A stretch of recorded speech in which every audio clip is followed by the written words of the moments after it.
Hello and welcome to Voices of Westerly, a new podcast from the United Theater featuring conversations, many of which are recorded in front of a live audience, with the creative and professional individuals who make Westerly, Rhode Island such a unique and inspired community of leaders, innovators, and artists. I'm your host, Tony Nunes, Artistic Director of the United Theater, here in the beautiful downtown Arts District of Westerly, Rhode Island. The Voices of Westerly series is inspired by Westerly photographer and artist Josh Behan, who created a Faces of Westerly portrait series, which we premiered here a couple of years ago at the United and is now on permanent display and rotation in our halls. Voices of Westerly live discussions will take place monthly in our post-credit scene event space here at the United.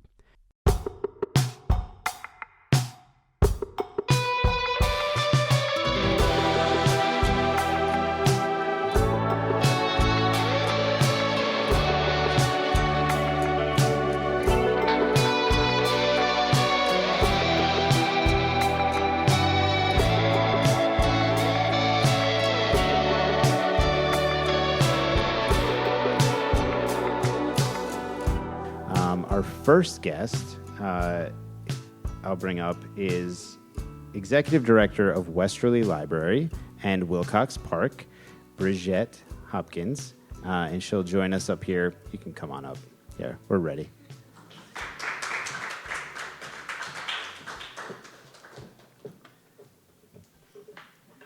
All right, you should be good. Okay. Hi. Welcome, Brigitte. Thank you. I like to start these conversations off with everybody with kind of the same question and a little geographic context and history. A major touch point for this series is highlighting what makes Westerly so unique in its ability to foster a community of creatives. So I'm going to begin by asking what first brought you, or what your history is in this corner of Rhode Island that we call Westerly. Oh, my history. Kind of convoluted way that I got to Westerly, and that's from my husband, who had started working for an architecture firm here a year prior, and one of his coworkers found out there was a job opening, and we were living in West Warwick at the time, where I was the director of the library, and I had visited Westerly a few times before. I'm not from Rhode Island, but it was pretty awesome, and I tell this all the time, that just coming to Westerly, you can sort of feel that sense of pride that everyone has for the community that they live in, and I wanted to be a part of that. So where are you from then, if you're not from Westerly? So I grew up in Norwalk, Connecticut, and I moved to Rhode Island. Well, I attended school at Roger Williams University, actually starting for architecture, and ended up getting a degree in historic preservation with a concentration in preservation planning, hoping to become a town planner. And while I was trying to figure out exactly what I wanted to do, I started working for the Providence Public Library and fell in love, and the rest is history. So just sticking with Westerly for a minute before we talk more about you and what you do in the library. So since living here, I like to ask people what their favorite parts of Westerly are. What are your favorite things to do in Westerly? What makes Westerly a special community to you? What makes it stand out? Some of my favorite things. Well, I live not too far from downtown, so I love the walkability. I grew up near beaches, although the beaches were on Long Island Sound, so, not too great. But love the beaches. I love the hiking trails from, the land trust. And, I really love this sense of community. I love being able to walk downtown. I've seen it really grow, the United coming in and being able to go to a movie and a restaurant and do some local shopping. I didn't have that growing up. So it's pretty awesome. And you have kids, right? Yes. So I actually mark my time at the library by how old my son is, because right after I found out about being, at the time I was offered the position at the library, I found out I was pregnant. So yeah, it was a lot. So my son's going to be 9. I have a almost 13. He'll be 13 on Saturday. And yeah, it was a lot when we started because new job, new house, new baby. Has it been a good community to raise kids in? Yeah, I love it. Actually, just one thing, just my son's English teacher just wrote us a random email saying how great my son is doing in class, and she's so proud of how he's doing in class, seeing him grow and flourish, and you don't get that in big schools, in big communities. So I want to go back a little bit to your bio. You just mentioned that you hold a master's from URI in library and information science. Yes. And you have a bachelor's from Roger Williams in historic preservation. So before we talk about the library and all of your amazing work in history there, I wanted to know a little bit more. You said you wanted to be a town planner. So I want to know a little bit more about where that comes from, where that historic preservation side and town planning side and desire to be part of a community and a community leader, from way back when you were in college. What kind of sparked that? Well, I'm actually quite an introvert and super shy. So I don't think I really wanted to be a leader. I kind of wanted to, but I always wanted to do something that had an impact on my community. And I like to work with people and help people. Historic preservation, I loved building things as a kid, and I still do. Breaking out the drill. And putting things together and building Legos. I love Legos. So my son and I build a lot of Legos. But so I started off in the architecture program at Roger Williams thinking that, I want to be an architect. And it was not what I thought it was going to be. The creative side really wasn't there. You had to be creative, but you're working with clients and you have these constraints on what you can do. So, unless you become an IMP or, someone, you don't really get to do what you want to do. So historic preservation was sort of a side thing at the school, and I love old buildings and history and research, and so all of my love sort of started just taking me down this path. So how does that work in historic preservation and planning translate to your work that you do today with the library? It's a big building, and a historic building, and I think with planning, my brain is always going on spatial planning and looking at how people utilize spaces and knowing that when you can plan it in a certain way. We had an interior renovation in 2010 in the library prior to my arrival, and it looked pretty, but is it really functional? So I always am assessing the space and the use and trying to fulfill the needs of the patrons without them really even understanding that that's what we're trying to do. So I just want to stay on historic preservation for one more beat here, because I have a specific question for you. Because part of your job is you're director of the library and the park. Yes. Wilcox Park is a nationally significant listing on the National Register of Historical Places. Mm-hmm. I'm reading some history that I got from your website here. Designated by Warren Manning, a former associate of Frederick Olmsted and founding father of the American Society of Landscape Architects. Mm-hmm. A lot of history. That's a really beautiful park. It's a centerpiece here in Westerly. And I know you have a historic little building, a cute little cottage in there that you guys are kind of working on doing something with after a long time of doing nothing there. So anything so I share? I can talk about that. Actually, I'm working on a press release as I was doing that today because we're starting construction on the cottage. People have lived in the cottage. It's a caretaker's cottage. It was on the property when the land was given to us or purchased. There's lots of plats and lots that were acquired over the decades. It's about 1850, we think it was built.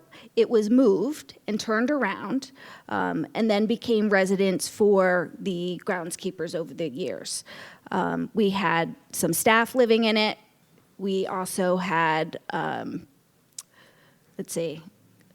we had staff, and then unfortunately someone moved out, and we said, hey, this is an old cottage. It's not insulated. Let's look into getting an assessment to insulate the cottage, and they found knob and tube wiring that was live. So then we had to find an electrician, and you know how that goes. And we had actually a pipe burst. It froze, it burst, and then we had this cottage that we said, okay, what are we gonna do with it?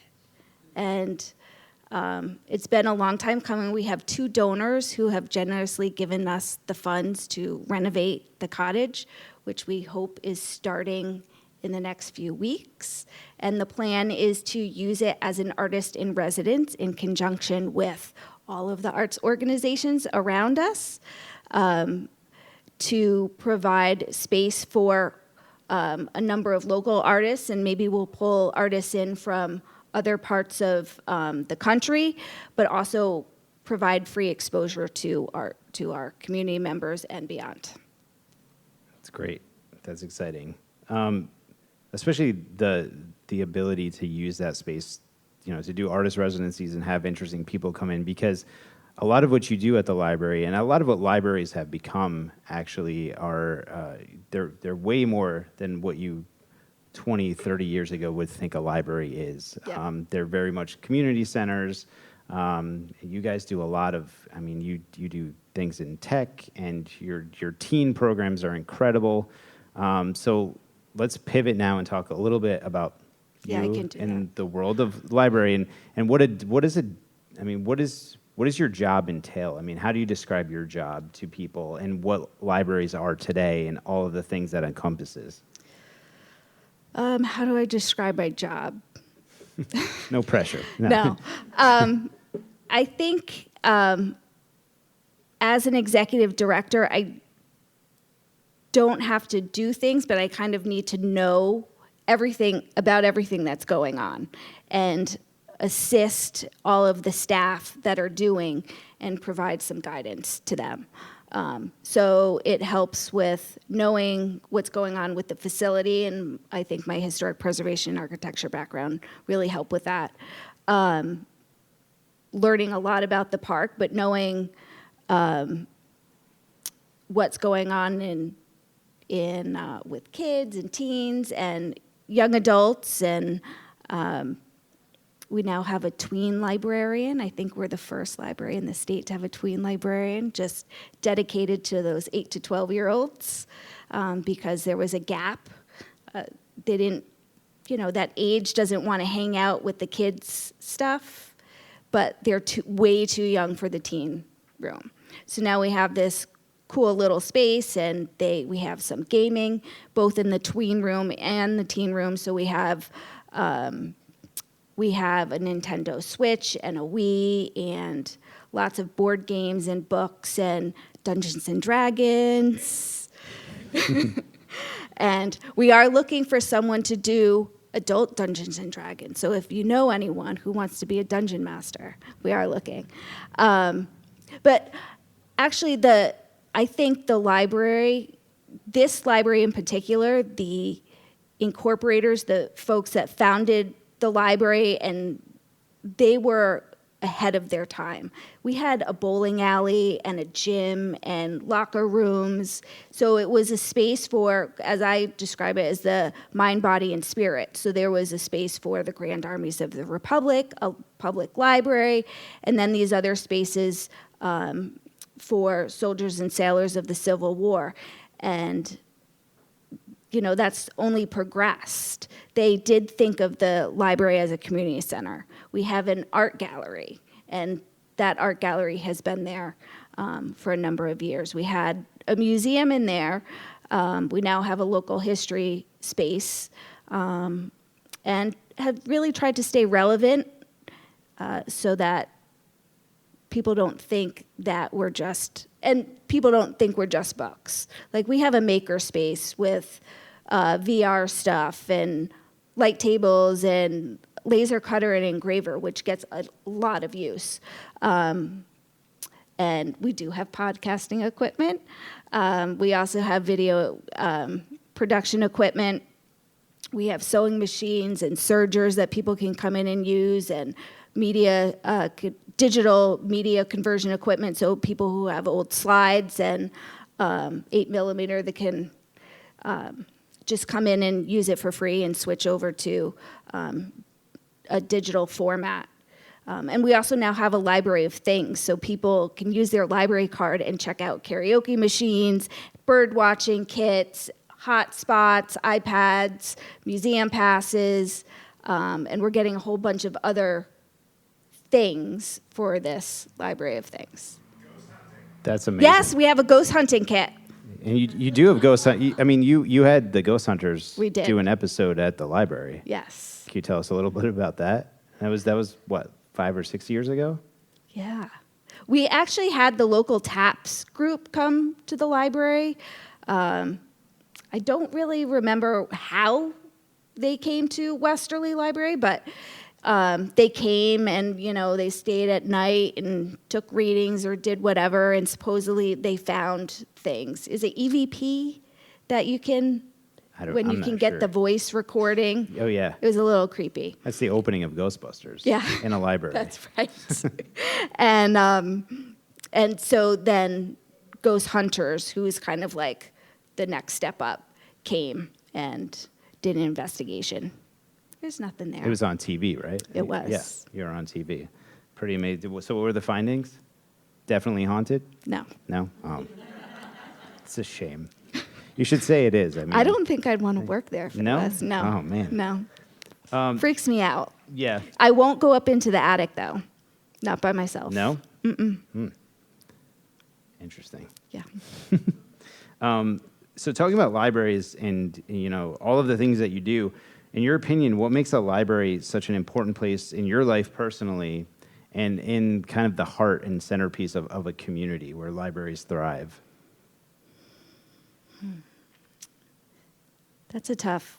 I think libraries are, I consider them sort of third spaces. So not your home, not your work, but another place you can go and get your needs and wants met. So there's entertainment, there's stuff for research, there's, we even have a community resource advocate. So if somebody doesn't know about certain services, they can make an appointment, reach out to her, and she'll guide them to the different points of access that'll get them what they need.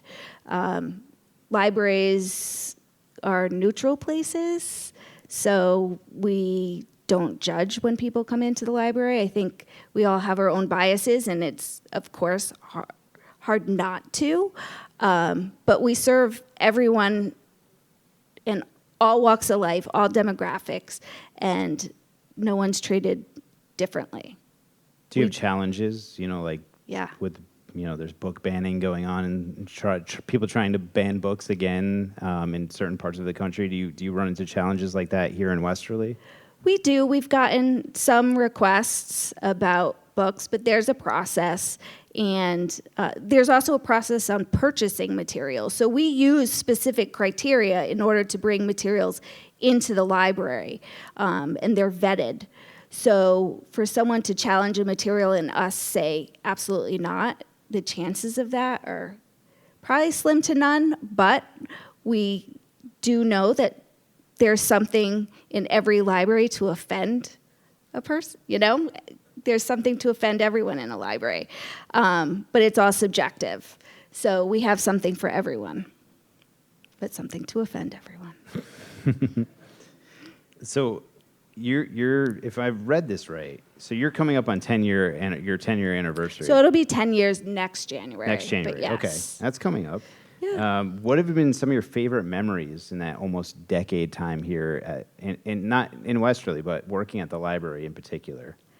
I really enjoyed celebrating our 125th anniversary, becoming a literary landmark. We have a special collection of a lot of Margaret Wise Brown materials, and due to this collection, we are, I think, still the one and only literary landmark in Rhode Island, which is pretty cool. That is cool. You know, we've had visits from different people. I don't even know if I'm allowed to say some of the different visits from people, but I've been starstruck a few times too.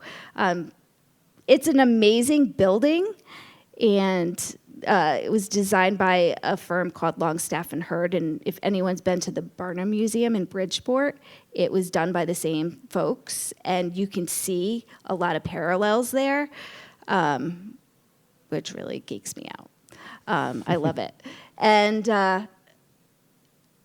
let's see, and I'm creating a makerspace, so I feel like there's been a lot of change since I've been there. I just saw some gaps. We didn't have a teen librarian when I started. We didn't have a tech person when I started to help people with computers. We didn't have a marketing person. We didn't have a development person. We didn't have an assistant director. So there was a lot of, or, you know, we didn't have the tween librarian. We didn't have the makerspace. So there's been a lot of things we've tried to do to stay relevant and current, and also ease the burden on all of the other staff, because these needs have always been there. So I think, yeah, just seeing the library evolve and grow with the community has been, and being a part of that has been, I think, the best thing. Yeah, I mean, I grew up in Westerly. You know, I went to school in Westerly. I was born in Westerly, and I have to say the last decade of changes at the library are definitely momentous, and I mean, I applaud everything you've done to bring it into this generation. And it's not only is it interesting, and there's so much to do. I mean, what you listed out, I had no idea you could get like bird watching kits and things like that. That's amazing. But the community that you've fostered, especially with the teens and tweens, is such a welcoming, open community. We've seen it because we've collaborated on some things here at the United with the library and those kids specifically. And it's amazing, the community that you've created and the openness and the safe space for these kids to go and talk and have great conversation. And I think, I mean, from the outside looking in, that's amazing work. Yeah, I think it's, I mean, due to our librarians and them actually, you know, going out to the schools and talking to the teens and listening to them and actually using their feedback to create a space for them. So they feel a lot of ownership there. And I think that's super important. And then it becomes word of mouth and more kids start showing up. What are you excited about? What's coming to the library? I mean, do you have anything interesting in the works that you're really excited? So we have the cottage, and we're trying to figure out what to do with our former cafe space. It's been difficult trying to find someone to manage a little cafe space in that space. You know, there's a lot of stuff going on in town. There's a lot of places to get coffee and food, and we had wanted the cafe to act as a space just as a matter of convenience and service for our patrons. It wasn't to make money. And I don't think it's much of a money maker. So we're trying to balance a few things and figure out what to do with the space. We've been talking about maybe using it as a pop-up space for entrepreneurs and people who have homestead businesses and local organizations that want to promote something. Maybe it could be a space used by a high school teen that's doing a high schooler that's doing a senior project about, you know, starting a business. I think, you know, the possibilities are kind of endless, and we're always open to hearing about new opportunities and working with other people just to make the library better for the patrons that we serve. So I like to end these conversations with kind of the same question. One that sets the stories on the path for future voices and conversations in this series and in this community as well.